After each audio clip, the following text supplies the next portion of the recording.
Hello. Today I'm going to be reading you The Little Prince by the French author Antoine de Saint-Exupéry. Chapter 1. Once, when I was 6 years old, I saw a marvellous picture in a book on rainforests called Real Life Stories. It depicted a boa constrictor swallowing a wild animal. Here is a replica of the picture. In the book, it said boa constrictors swallow their prey whole without chewing. Afterwards, they cannot move and they sleep for 6 months digesting. I thought a great deal about goings-on in the jungle, and in turn, with a crayon, I managed to produce my first drawing. My drawing number 1 was like this.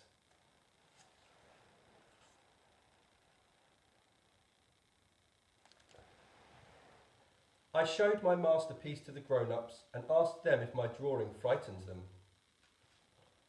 They answered, "What's frightening about a hat?" My drawing was not of a hat. It showed a boa constrictor digesting an elephant. And then I drew the insides of the boa constrictor so that the grown-ups could understand. They're always looking for explanations. My drawing number 2 was like this.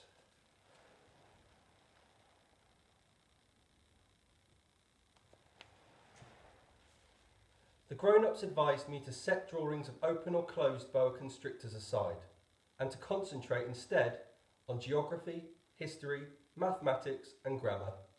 So it was, at the age of 6, that I abandoned a magnificent career as a painter.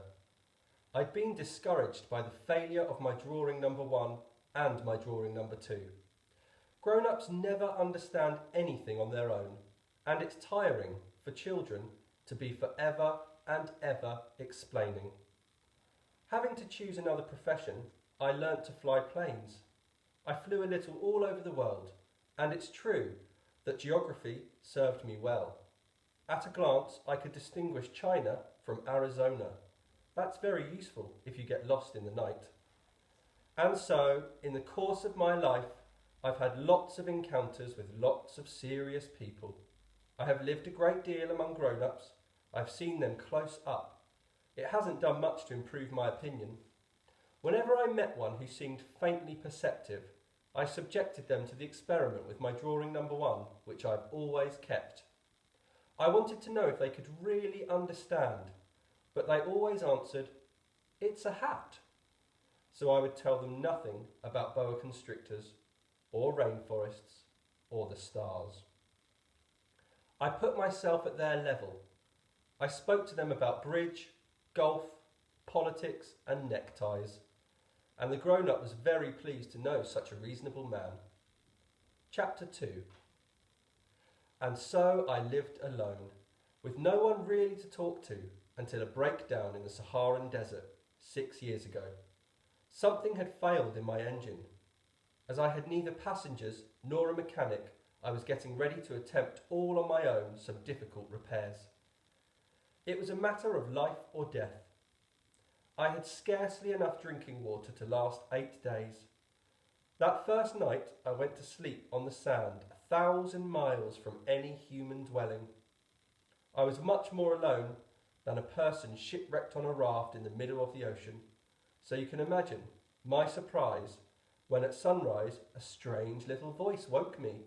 It said, "Please, draw me a sheep." "Huh? Draw me a sheep." I leapt to my feet as if struck by lightning. I rubbed my eyes thoroughly. I had a good look, and I saw an altogether extraordinary little fellow who was watching me with solemn expression. Here is the best portrait that I was able to make of him later on. But of course, my drawing is much less beautiful than the model. It's not my fault. Grown-ups had discouraged me from my artistic career when I was 6, and I hadn't learnt to draw anything other than open or closed boa constrictors.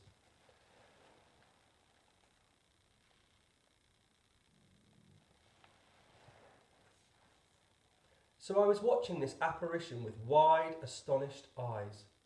Don't forget that I was 1,000 miles from any human dwelling, yet my little fellow looked neither lost nor dying of weariness, dying of hunger, dying of thirst, or dying of fear. He seemed nothing like a child lost in the middle of the desert, 1,000 miles from any human dwelling. When at last I managed to speak, I asked him, "But what are you doing out here?" And again he said, very softly, in all seriousness, "Please, draw me a sheep." When a mystery is too overwhelming, you dare not disobey. As absurd as it seemed to me, 1,000 miles from any human dwelling and in mortal danger, I reached into my pocket for a piece of paper and a pen. Then I remembered that I had studied mostly geography, history, mathematics and grammar, and I said to the little fellow, in something of quite a bad mood, that I didn't know how to draw. He replied, "It doesn't matter. Draw me a sheep." As I had never drawn a sheep, I redid for his benefit one of the only 2 drawings I was capable of, that of the closed boa constrictor, and I was astounded to hear the little man reply, No, I don't want an elephant inside a boa constrictor. A boa constrictor is dangerous, and an elephant is very bulky. My home is very small. I need a sheep. Draw me a sheep." So I drew. He looked carefully, then said, "No, that one's already very ill. Do another." I drew. My friend smiled kindly, indulgently. "See for yourself, that's not a sheep. It's a ram. It's got horns." So I redid my drawing again, but it was rejected, just like the previous ones. "That one's too old. I want a sheep that will live a long time." Finally, my patience at an end, as I was in a hurry to start dismantling my engine, I scribbled this drawing, and I explained. "That's the crate. The sheep you want is inside." But I was very surprised to see my young critic's face light up. "That's exactly how I wanted it.